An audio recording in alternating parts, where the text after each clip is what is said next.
우리가 계속적으로 사도행전을 쭉 보고 있는데요. 오늘 본문은 이제 사도행전 3장에 나면서부터 안전뱅이였던 사람을 베드로와 요한이 예수 그리스도의 이름으로 고치면서, 그리고 또 그 사건으로 말미암아 사람들이 몰려왔었을 때 예수 그리스도를 선포한 베드로의 설교 이후의 내용입니다. 오늘 1절에 보면요, 대제사장들과 성전 맡은 자와 사두개인들이 베드로의 설교를 들었는데요, 그 들은 반응이 이렇게 나옵니다. 죽은 자의 부활이 있다고 백성을 가르치고 전함을 싫어하여 라고 되어 있습니다. 제가 여러분들과 말씀을 나누면서 바리새인에 대한 이야기를 참 많이 했었습니다. 바리새인은 어떤 사람이었다. 그런데요, 오늘은 이때까지 얘기하지 않았던 사두개인에 대한 이야기가 오늘부터 나옵니다. 사두개인은 어떤 사람이었을까요? 그리고 오늘 여기에 나오는 이 제사장들, 성전 맡은 사람들이 도대체 어떤 사람일까? 이걸 먼저 좀 보고 말씀을 계속적으로 보기를 원하는데요. 제사장들은 우리가 잘 압니다. 성전에서 제사 및 각종 의식을 이제 집전하던 사람들. 그런데 여기 성전 맡은 자라고 나옵니다. 이 사람들은 어떤 사람이냐면요, 성전의 전체적인 관리 책임을 맡은 레위인 출신의, 쉽게 얘기하면 성전 경호 책임자입니다. 대개 이 사람들의 지위는요, 대제사장 다음 가는 그 서열로서 이제 성전 내 치안, 경비 이런 것들을 전담했던 굉장히 이 성전 안에서 굉장히 높은 고위 인사라고 얘기할 수 있습니다. 그리고 여기에서 또 나온 게 이제 사두개인이라는 사람들이 나오는데, 이 사람들은 어떤 사람이냐?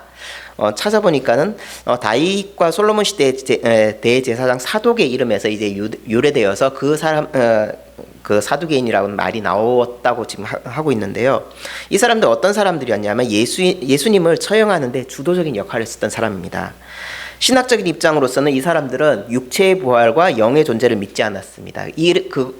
이 부분이 바리새인들과 굉장히 다른 부분이에요. 바리새인들은 육체의 부활, 그다음 영의 존재를 믿었다라면 이 사두개인들은 그런 것을 믿지 않았던 사람들입니다. 그리고 모세오경에만 최고의 권위를 두고 그 외의 선지서나 성문서에는 약간의 가치만을 뒀었던 그런 사람들입니다. 이 사람들은 제가 찾아본 바에 의하면 나라의 운명에 대한 하나님의 신성한 간섭을 바라는 것과 장차 오실 메시아를 기대하는 것이 헛된 것이라고 생각을 했고, 그래서 이것들을 배척을 했습니다. 그래서 이미 하나님께서 약속하신 메시아 시대가 이미 마카비 시대의 영웅들에 의해서 시작됐고, 또 그 시대는 자기들의 감독하에 현재도 계속되어 있는 중이다라고 이 시대의 사두개인들은 생각했습니다. 사두개인들에게 있어서 메시아는 단순한 이상이었던 것입니다. 어떤 인격적 존재 자체가 아니었습니다. 그리고 이들이 정치적인 지도자들과 지배적인 그 지주들로서 이제 그런 경제적인 것들, 정치적인 것들을 이양받았던 그런 사람들이 이 사두개인이었습니다. 그래서 굉장히 그 로마 사람들과 친했던, 그러니까 로마의 협력과 현상 유지를 강조했었던 그런 사람들이 사두개인이었습니다. 그리고 당시 대부분의 제사장들은 이 사두개인적인 관점을 갖고 있었고요. 그리고 그러다 보니까는 성전을 지키는 경비력, 이런 사람들이나 대제사장이나 사두개인들이 갖고 있었던 그런 생각들을 많이 갖고 있었던 그런 시대였습니다. 그러다 보니까는 대제사장들, 그리고 그 성전 경비하는 사람들, 이 사람들이 베드로와 요한의 그 설교를 듣고 굉장히 싫어했던 것입니다. 죽은 사람이 어떻게 부활했느냐. 이런 종교 지도자들이, 그 고위 관료들이 베드로와 요한의 설교를 싫어했습니다. 그리고 분명히 성경에 그렇게 기록하고 있습니다. 그래서 이 사람들을 가둡니다. 오늘 오전 그 목사님 설교에서 잠깐 사도행전 5장 이야기도 나오고 이제 나왔지만은, 처음에는 사두개인들에 의해서 갇히고 경고만 되어지고, 그 다음부터는 이제 위협도 가해지고 계속 그렇게 가면서 이 복음을 전하는 사람들의 핍박들이 계속적으로 시작이 되어지는데, 어떻게 보면 이 복음 전하는 사람들의 핍박의 시작이 오늘 이 사도행전 4장의 사건이라고 볼 수 있을 것입니다. 그리고 이 베드로와 요한이 갇히고 나서 하루를 옥에 갇힙니다. 왜 하루가 옥에 갇혔냐 하면은 율법상으로 해가 지고 나면은 그 사람들 신문할 수가 없어요. 그래서 일단 이 사람들을 옥에 가뒀는데 밤이 되니까는 신문할 수가 없어서 율법을 잘 지키기 위해서 그 다음 날로 넘깁니다. 그 다음 날로 넘기는데요. 그 다음 날 신문을 하는데요. 신문을 위해서 모인 사람들 보니까요. 더 대단한 사람들이 모이기 시작을 합니다. 관리들, 장로들, 서기관들 뿐만 아니라 6절에 보면 대제사장 안나스, 가야바, 요한, 알렉산더와 및 대사장의 문중이 다 참여했다고 나옵니다. 근데요, 왜 이렇게 다 참여했을까요? 아까 제가 잠깐 말씀드렸습니다. 예수를 죽인 사람들의 핵심이 누구였죠?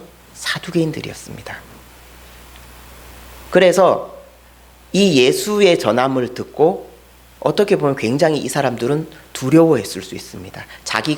자기들이 주도해서 죽인 그 예수가 다시 전파되어지고 그로 말미암아 굉장히 자기들의 위신이 그리고 자기들의 입지가 흔들릴 수 있다라는 그런 생각을 했었을 것입니다. 그래서 이 베드로와 요한의 설교가 2장에서 오순절 성령 사건으로 말미암아 굉장히 많은 사람들이 모였어요. 3장에서 그 안전뱅이가 일어난 사건들을 통해서 사람들에게 복음이 전파되었는데요. 오늘 성경 본문에 보면 남자만 5천이 회심했다라고 분명히 이야기하고 있습니다. 남자만 5천이란 얘기는요. 이 시대에는 카운트할 때 여성과 아이는 잘 안 셉니다. 왜 안 세는지는 잘 아실 거라 믿습니다. 남성 중심의 사회. 그러다 보니까는 남자만 주로 카운트하는데요. 남성만 5천이란 얘기는 여기에 여성과 아이들까지 다 포함하면은 굉장히 많은 큰 수라는 거예요. 굉장히 많은 사람들이 그 베드로의 설교를 들었다는 것이에요. 그러면은 이 사두개인들의 입장에서는 어땠을까요? 자기들이 죽인 예수로 말미암아 그것이 끝났을 것이다 라고 생각을 했는데 다시 예수의 이름들이 퍼져나가고 있는 것이에요. 퍼져나가고 있는데 이게 처음에는 그냥 두면은 사그러들겠지라고 생각을 했는데 사그러들지 않아요. 계속적으로 커지고 있어요. 2장에서 오순절 성령 사건으로 말미암아 교회가 형성이 되었어요. 3장에서 4장에서 계속적으로 베드로의 설교로 말미암아 사람들이 돌아와요. 사두개인들은 이것을 보고 굉장한 긴장감을 느꼈을 것입니다. 그래서 이 베드로와 요한을 신문하기 위해서 굉장히 중요한 어떻게 보면은 그 사내들인 공회에 거의 대부분의 사람들이 모여서 지금 신문을 하는 것입니다. 자, 이들의 신문이 시작이 되는데요. 이렇게 묻습니다. 무슨 권세와 누구의 이름으로 이 일을 행하느냐? 자, 이 질문의 요지가 무엇일까요? 이 질문의 요지는 이겁니다. 무슨 권세, 어떤 종류의 능력이냐라는 것을 묻는 것입니다. 쉽게 얘기하면 이 사두개인들, 사내들인 공회에 여기에 모여있는 사람들은요, 예수의 능력을 믿지 않습니다. 참고로 이 시대에 유대인들 안에 이제 예수 그리스도를 믿는 유대 그리스도인들이 있었어요. 유대인들의 입장에서는요, 이 예수 그리스도를 믿는 이 사람들을 어떻게 보냐 하면요, 유대교의 예수 이단으로 보는 거예요. 유대교의 예수 이단으로 보기 때문에 너네 능력은 사단이고 귀신이고 가짜다라고 지금 이야기를 하고 있는 것입니다. 무슨 권세로 하고 있느냐? 사도들이 어떤 마술적인 수를 통해서 악령의 힘으로 사용해서 이것들을 하느냐? 지금 그걸 묻는 것입니다. 그래서 실질적으로 이 사람들을, 이 베드로와 요한을 종교적으로 너네는 위법했다라고 이야기를 하는 것입니다. 사내들인 공회는 실질적으로 종교법에 대한 재판을 할 수 있는 공회이기 때문에 거기에서 사람을 죽이는 것 빼고는 모든 것을 다 할 수가 있습니다. 그리고 또 한 가지 이제 얘기를 합니다. 누구의 이름으로? 어떤 사람의 권위를 배경으로 이 위법을 하고 있느냐? 그것을 묻는 것입니다. 사내들인에 있어서 예수의 이름은 굉장히 불경스러운 이름입니다. 왜냐? 예수 그리스도가 죽은 이유가 뭘까요? 로마법상으로는요, 이 예수 그리스도는 실질적으로 정치범입니다. 그런데 유대법상으로는 이 사람은 무엇이냐면요, 굉장히, 그러니까 불경죄라는 거예요. 그러니까는 신성 모독인 거예요. 자기가 하나님이다라고 했기 때문에 너는 죽어야 된다라는 것이었어요. 유대인들에게서 예수 그리스도는 그런 존재였어요. 그렇기 때문에 예수가 자칭 하나님의 아들이라고 이야기하는데 그것에 대해서 너네는 잘못된 것이고 너네는 이단이다라고 지금 산헤드린 공회는 얘기를 하고 있는 것입니다. 그래서 이것에 대한 누구의 이름으로 무슨 권세로라는 이 질문은 결국은 그 앞에서 예수라는 이름이 나오는 그 순간 너네는 그냥 끝내버리겠다라는 생각으로 지금 굉장히 높은 사람들을 다 모아놔 놓고 이제 신문을 하고 있는 것이에요. 그리고 실질적으로 죽이려고까지도 아마 생각을 했을 것입니다. 이렇게 하면은 이렇게 굉장히 높은 종교적인 사람들이 다 모여있는 상황에서 이렇게 얘기하면 이 사람들은 꺾이겠지라고 생각을 하고 처음에 시작을 했을 것입니다. 근데 베드로의 대답은 무엇이었죠? 베드로의 대답은 이렇게 아주 심플합니다. 나사렛 예수 그리스도의 이름으로 너희가 십자가에 못 박고 하나님이 죽은 자 가운데서 살리신 예수 그리스도의 이름으로. 그리고 말씀이 이어집니다. 다른 이로서는 구원을 받을 수 없나니 천하 사람 중 구원을 받을 만한 다른 이름을 우리에게 주신 일이 없음이라. 저는 이 사도행전 4장을 보면서요, 오늘 좀 같이 깊게 생각을 해볼 건요, 두 가지인데요. 첫 번째는 이 사두개인에 대한 것들을 보면서 우리는 어떤 사람인가라는 것입니다. 성경 신약에 보면요, 바리새인, 사두개인 이 사람들이 많이 나옵니다. 이제 바리새인에 대한 이야기들 많이 했었고요. 사두개인에 대한 얘기를 오늘 이제 같이 하는데요. 이 사람들은 어떤 사람일까요? 하나님을 믿어요. 유대인으로서 하나님을 믿지만요, 하나님을 올바로 알고 있었던 사람들은 아니었습니다.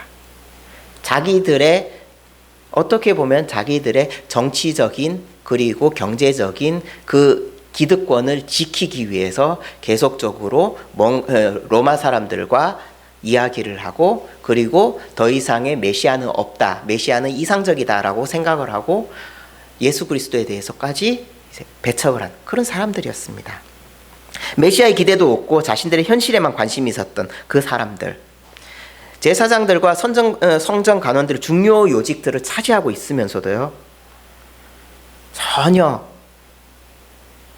하나님이 무엇을 말씀하시고자 하는지에 대해서 관심이 없었던 사람들일 수도 있습니다. 마태복음에 보면은 예수님께서 태어나시기 전에 동방박사들이 헤롯 왕에게 찾아옵니다. 그래서 내가 유대인의 왕에게 경배하러 왔노라라고 했었을 때 헤롯 왕이 누구를 불렀을까요? 서기관들을 불렀습니다. 서기관들을 불러놓고 그러면 메시아가 어디에서 태어날 것이냐라는 것에 대해서 서기관들에게 물었을 때 서기관들은 주저없이 베들레헴을 얘기했습니다. 그들은 성경에 대해서 굉장히 꿰뚫고 잘 알고 굉장히 지식적으로 뛰어났었던 사람입니다. 바리새인들도 그렇고요, 이 사두개인들도 그렇습니다. 사두개인들, 제사장들, 그리고 성전 요직자들이 성경을 몰랐을까요? 구약을 몰랐을까요? 너무나도 잘 알고 있었을 것입니다. 하지만 그들이 자신들의 그런 종교적인 그런 관점들, 그리고 자기들의 기득권들, 이런 것들을 지키기 위해서 어떻게 보면은 정말 하나님께서 말씀하시고자 하는 것에 대해서 듣지 못했을 수도 있다라는 것입니다.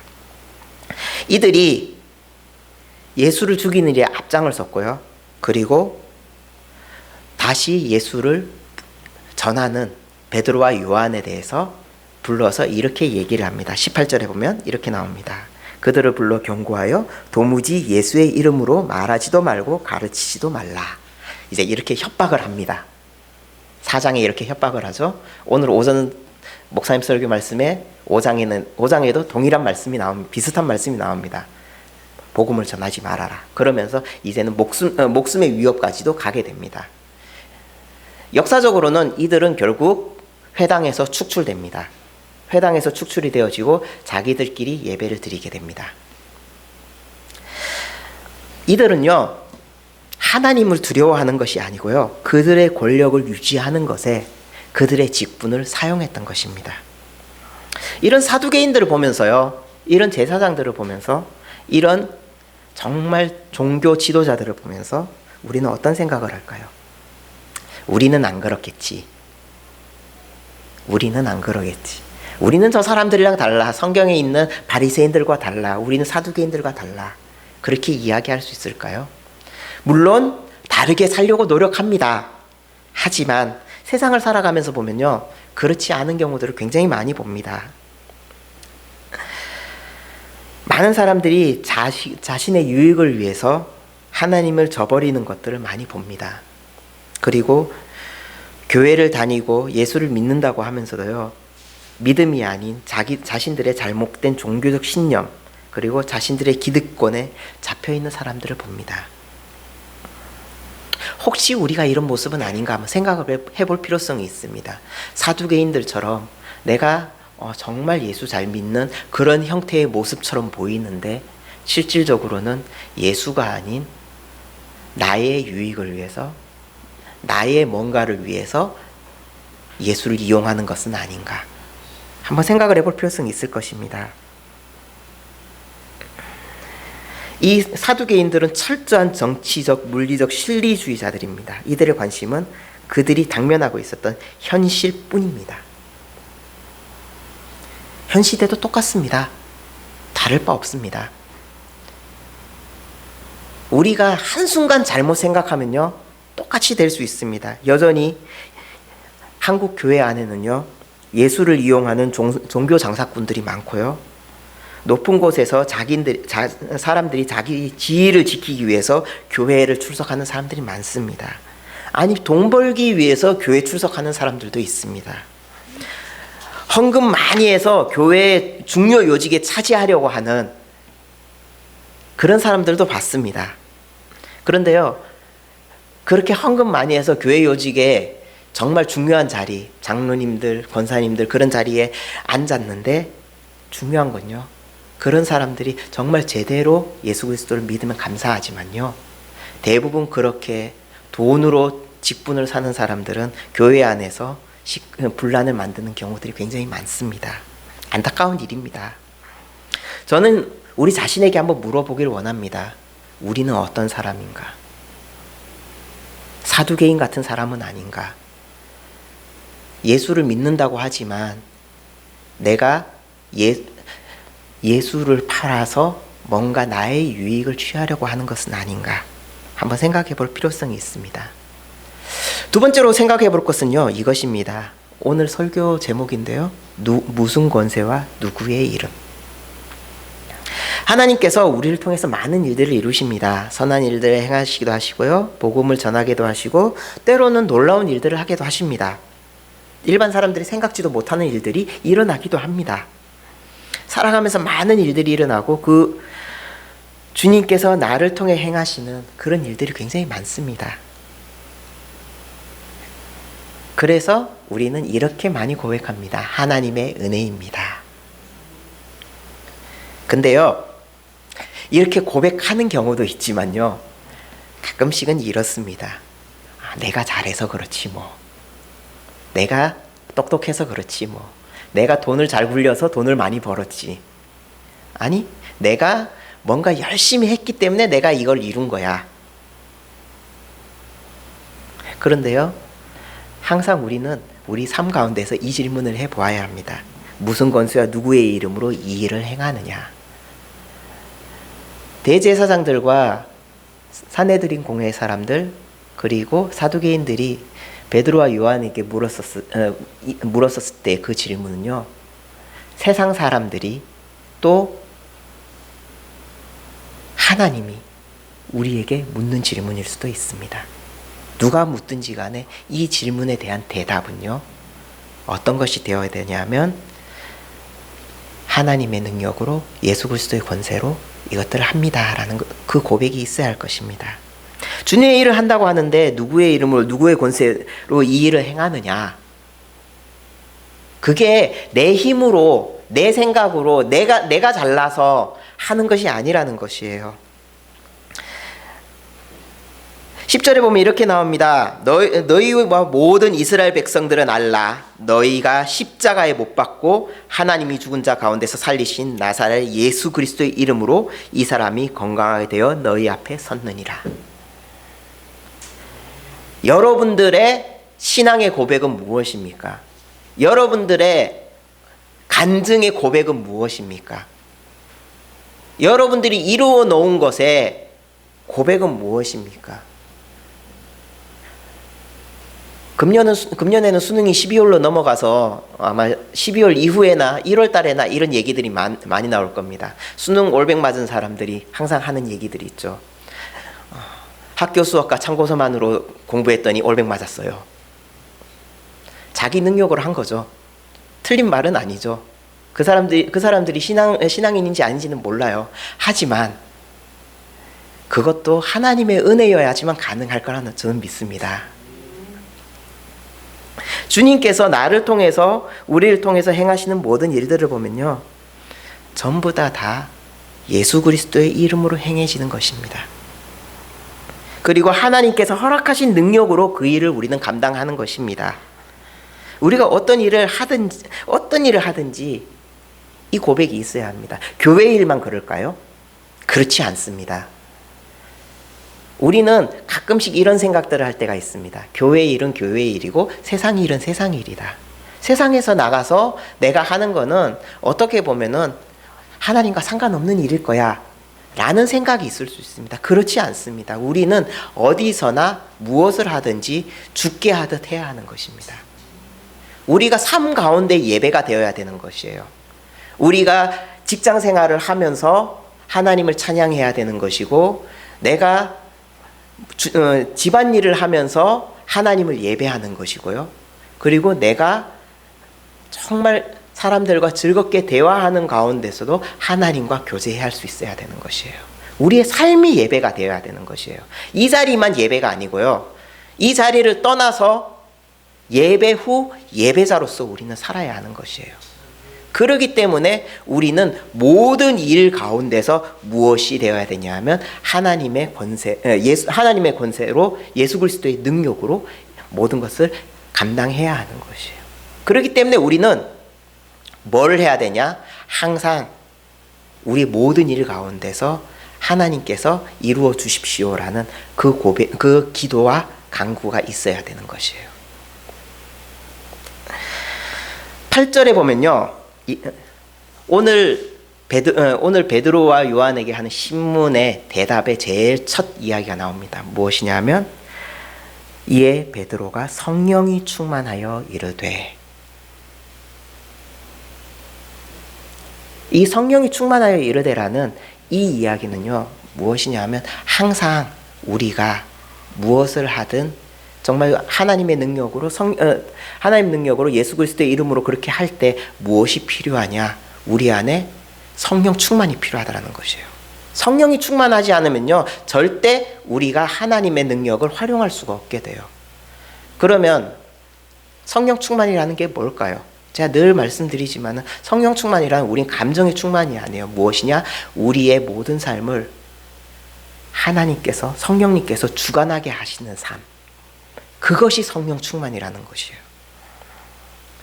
우리가 예수 그리스도 이름으로 행하는 모든 하나님부터 오는 능력은 성령 충만할 때 가능하다는 것입니다. 그리고 이 모든 메시지와 함께 12절에는 이렇게 나옵니다. 다른 이로서는 구원을 얻을 수 없나니. 복음이란 게 무엇일까요? 자, 복음에 대한 이야기를 많이 했습니다. 예수 그리스도의 오심, 죽으심, 부활, 승천, 그리고 다시 오심. 예수 그리스도만이 구원의 길입니다. 예수님께서 말씀하셨습니다. 내가 곧 길이요 진리요 생명이니 라고 분명히 말씀하셨습니다. 베드로는요, 이 이야기를 직접 들었을 것입니다. 예수님께서 말씀하시는 걸 그 옆에서 직접 들었을 것입니다. 베드로는 이것을 유대인들에게 말합니다. 유대인들은 아브라함의 자손이라는 혈통적인 자격과 율법 준수를 통해서 구원의 길을 열심히 모색을 했습니다. 언약 백성으로 자신들이 율법을 잘 지킴으로 구원을 얻을 수 있을 것이라고 그들은 생각을 했습니다. 그런데 베드로는 그들에게 이렇게 이야기합니다. 다른 이로서는 구원을 얻을 수 없나니, 예수 그리스도 없이는 누구도 구원을 얻을 수 없다라고 분명히 선포하고 있는 것입니다. 율법은 어떤 의미일까요? 율법은요, 유대인들에게 준 그 율법은요, 결국은 인간인 하나님 없이는 살 수 없는 존재입니다. 하나님 없이는 구원받을 수 없는 존재입니다. 라는 것들을 고백하게 만드는 것이 결국 율법입니다. 인간이 율법을 통해서 절대 의롭게 될 수 없습니다. 베드로가 이 이야기를 한 것은 결국은 예수 그리스도만이 이것 모든 구원의 해결책이라는 것을 이야기하고 있습니다. 베드로는 자신을 공격하고 자신을 이단으로 낙인 찍으려는 이 사내들인 공의 사람들에게 너희가 죽인 예수 그리스도를 통해서만이 구원을 얻는다라고 이야기를 하고 있는 것입니다. 다른 이로서는 구원을 받을 수 없다라고 이야기합니다. 오늘 말씀을 이제 쭉 나누면서요, 너무나 잘 아는 내용일 수도 있습니다. 무슨 권세와 누구의 능력으로. 이거는 우리 교회를 좀 다녀보신 분들이라면 누구나 정말 쉽게 얘기할 수 있습니다. 하나님의 권세와 능력으로, 예수 그리스도의 이름으로. 중요한 건요, 이것을 아는 것만으로는 중요한 것이 아니라는 것입니다. 이것이 내 삶에 있어야 된다는 것입니다. 사두개인들과 바리새인들, 그 삶의 모습을 설교하면서요, 항상 제가 하는 이야기가 이것입니다. 나는 사두개인들과 달라, 나는 바리새인들과 달라라는 교만에 빠지지 않으셨으면 좋겠습니다. 내가 한순간에 사두개인이 될 수 있고요, 내가 한순간에 바리새인이 될 수도 있어요. 내가 한순간에 종교 장사꾼이 될 수가 있고요, 내가 한순간에 예수 안 믿는 사람과 똑같이 사는 사람이 될 수도 있어요. 우리는, 성경은요, 그것을 경계하고 있는 것이에요. 왜 성경이 사두개인들과 바리새인들의 모습들을 계속적으로 보여줄까요? 그것이 하나님을 믿는, 예수님을 믿는 사람들이 그 삶이 올바른 삶이 아니다라는 것을 계속적으로 성경은 말하고 있는 것입니다. 세상 사람들은요, 모든 것을 평가할 때요, 능력을 봅니다. 그 능력은 여러 가지 의미가 있습니다. 재력도 될 수도 있고요, 명예가 될 수도 있고요, 여러 가지가 있습니다. 우리의 능력은 무엇일까요? 무슨 능력으로 베드로와 요한이 그것들을 했을까요? 다른 능력들을 우리는 이야기할 수 있을 것입니다.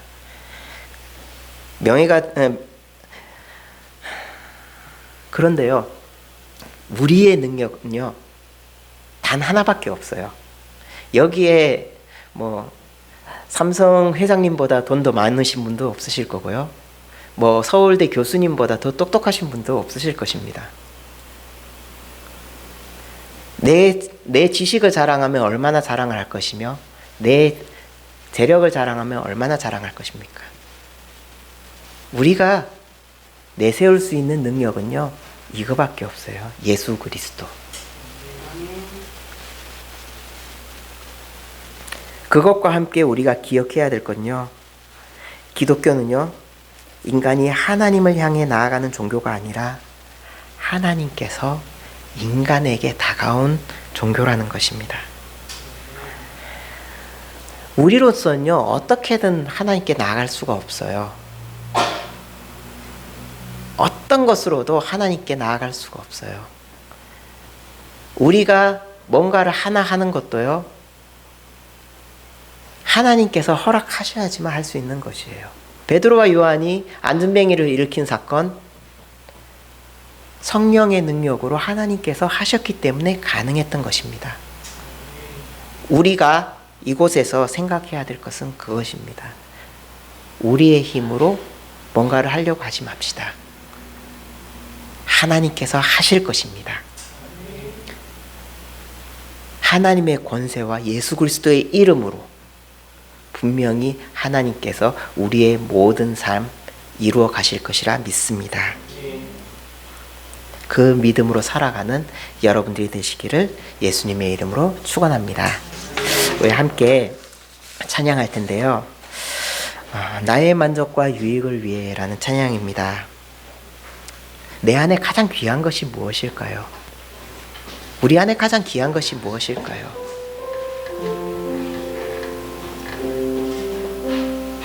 돈일까요? 명예일까요? 우리의 어떤 세상적인 가치관일까요? 그렇지 않습니다. 우리는 가장 귀한 것, 주님을 아는 것, 그리고 예수 그리스도가 내 안에 계시는 것에 우리의 최고의 귀한 것으로 생각해야 할 것입니다. 함께 찬양하기를 원합니다. 나의 만족과 유익을 위해.